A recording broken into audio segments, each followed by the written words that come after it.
This video was by far more frustrating to make than the previous AI-centric ones, and there's a good reason for that. First, you need to know a few things, at least as I understand them. There are better folks than me at explaining this. As far as this kind of thing is concerned, I am a layman, but here's what I understand more or less. A model is a large file with images that are tagged with certain words or phrases, and acts as a baseline for the program's art generation. If the model you're using is not appropriate for your attempted generations, the results will be unfortunate at best. Next, Allura, no idea how to pronounce that, is a file that basically contains even more tagged items, images, that tells the program to focus far more on the Laura's database, making creating certain characters or situations far more stable to generate. Lastly, prompts and negative prompts are descriptions of what the image should contain, or in the case of negative prompts, what they should exclude altogether.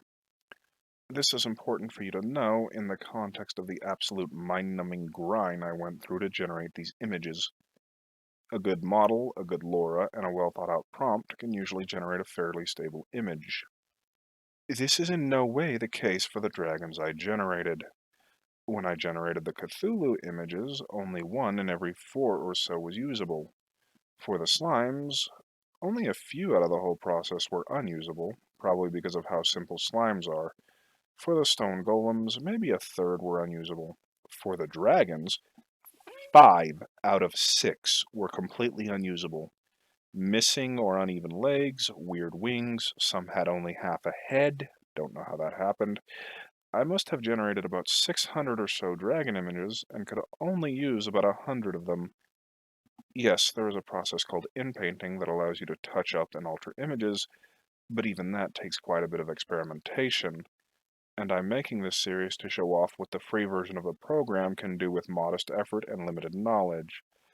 To be blunt, it can make dragons, just not well, and not very consistently. I did use a model that fit and a lore that was specifically created for dragon images.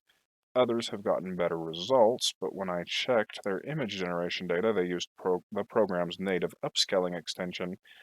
Again, I was going for what new users could make with some time and patience.